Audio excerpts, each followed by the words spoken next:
The best sex that you have ever had is on the other side of really deep emotional connection with your partner.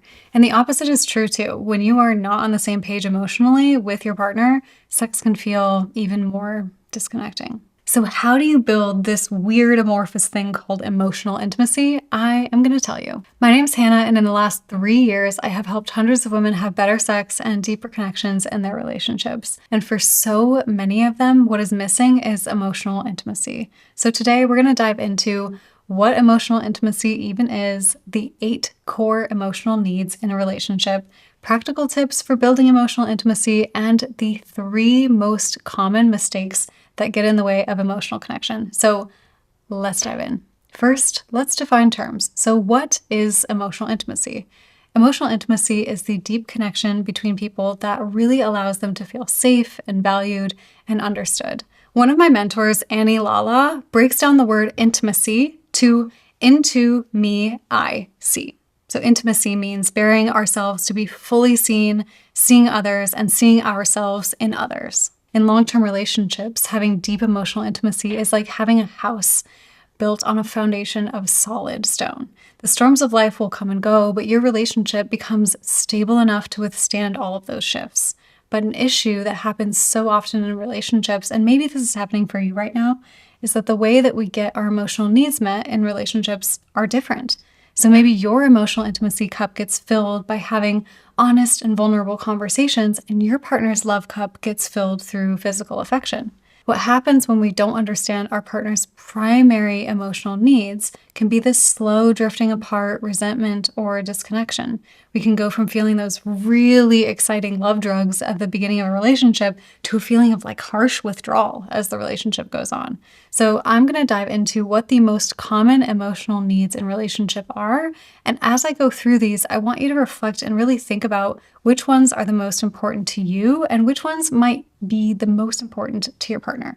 Ideally, you watch this video with them and ask them which ones of these are the most important to them. So these emotional needs are adapted from the book His Needs, Her Needs, and if you want to deep dive into it, go ahead and check that book out. Okay, need number 1 is affection. This is the non-sexual expression of care through words and cards, gifts, hugs, kisses, and courtesies, creating an environment that really clearly and repeatedly expresses care. I care about you. So this could be showing physical affection like hugging, kissing, and cuddling. It could be holding hands, could be expressing love verbally, giving compliments and praise, offering encouragement and support. Could also be being affectionate in public and making gestures of love and kindness. Or it could also be being attentive to each other's needs, creating a loving and caring atmosphere. Need number 2 is sexual fulfillment. So this is having sexual experiences that are predictably enjoyable and frequent enough for you. And that's different for everyone. This could be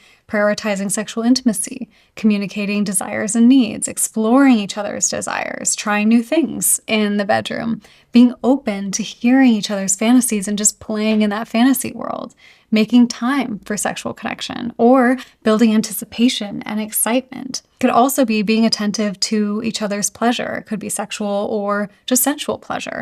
Creating a safe and comfortable space for intimacy, or respecting each other's boundaries and preferences when it comes to sex. Need number 3 is intimate conversation. So this is talking about feelings, topics of personal interest and opinions and plans. This could be sharing emotions, talking about the future, sharing about your day. This could look like engaging in deep and meaningful conversations, being heard and actively listening to what your partner has to say, sharing personal thoughts and feelings, sharing your dreams and aspirations, or even on the other side, talking about fears and concerns. It's all about communicating openly and honestly and providing emotional support. This could also look like offering advice and perspective and respecting each other's opinions.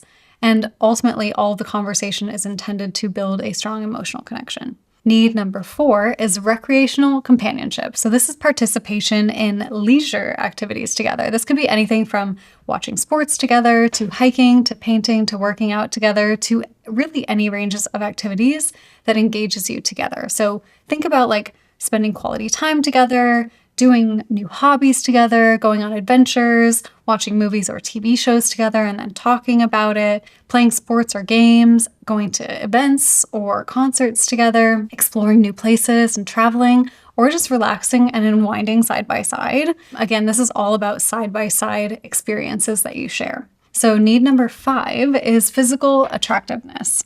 So this could be that your partner has physical traits that are aesthetically or sexually pleasing or beautiful. So this could look like showing care for personal appearance, dressing up for each other, maintaining good hygiene, complimenting how each other looks, expressing physical attraction. It could also be just being really mindful of health and fitness and taking care of each other's well-being. It could look like you are really filled up by your partner being comfortable and confident in their body and making an effort to look good for you. Or it could just be appreciating each other's physical features. Need number 6 is financial support. So this is really providing resources to house, feed, or clothe your family at a standard that is acceptable to you. And again, that's different for everyone. So that could look like contributing to shared financial goals, budgeting together, having help with financial decisions from your partner, providing financial stability, being responsible with money, sharing financial burdens, supporting each other's career goals, being transparent about finances, planning for the future together, buying each other gifts, or even just offering financial assistance when you need it. Need number 7 is domestic support. So this is the management of household tasks and the care of children or pets, if you have any, that really create a home environment that feels safe and stress-free.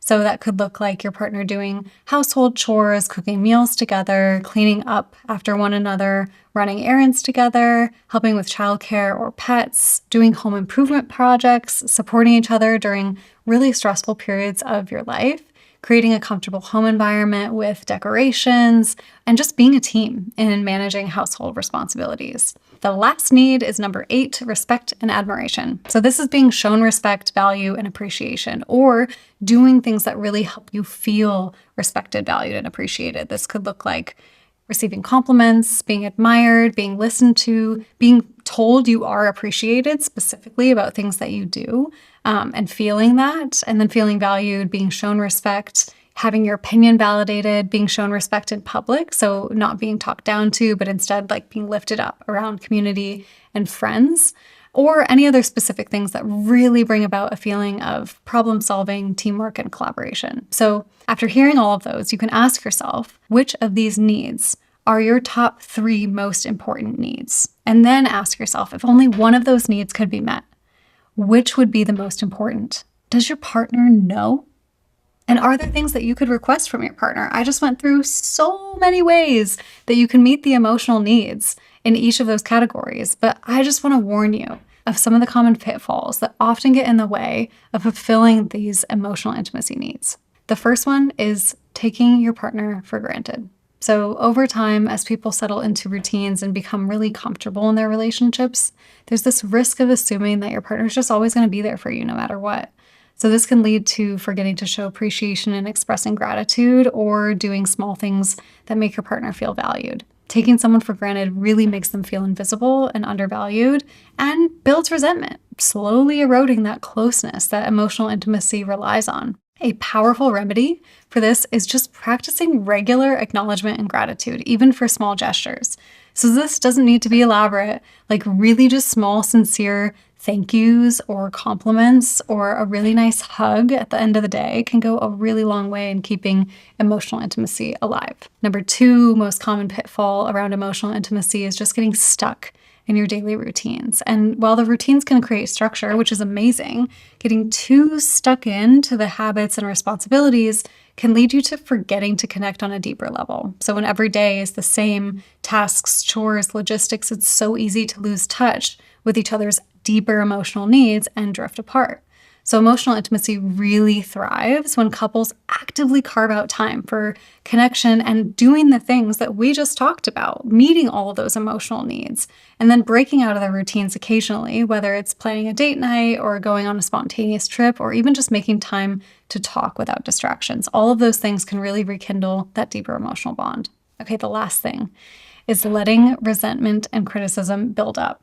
Unresolved grievances or unmet expectations really build up over time and often lead to resentment when they're not said. So when partners don't feel heard or validated, or when they feel criticized, it creates these walls that build up between you and your partner. Resentment and criticism often stemmed from unaddressed feelings like disappointment or unmet needs like these ones I've listed today. But when they're left unchecked, they really damage emotional intimacy. So instead of feeling safe and supported, you might become guarded or defensive, and it makes it harder to connect. So addressing issues as they come up through just really open and honest conversation can help release that built up of emotion and help partners see each other's perspectives with empathy and understanding. So I really recommend having a weekly conversation where you can say what's unsaid and each partner feels free to express their needs and concerns without fear or judgment as like the best practice overall for maintaining emotional closeness. So again, each of these pitfalls can really be overcome with intentional effort and open communication. Just staying mindful and expressing appreciation and addressing these issues quickly, sooner rather than later, can really protect and deepen emotional intimacy, making sure that you and your partner feel really seen and heard and valued in your relationship. So if you're experiencing a buildup of resentment or disconnection in your relationship, I made a video specifically for you, which is called Why Resentment Destroys Your Desire for Sex, and you should absolutely click this and watch it now. So that's all I've got for you today. And remember, your relationship is built in those small, consistent actions, not the grand gestures. So thanks for watching. I'll see you in the next one.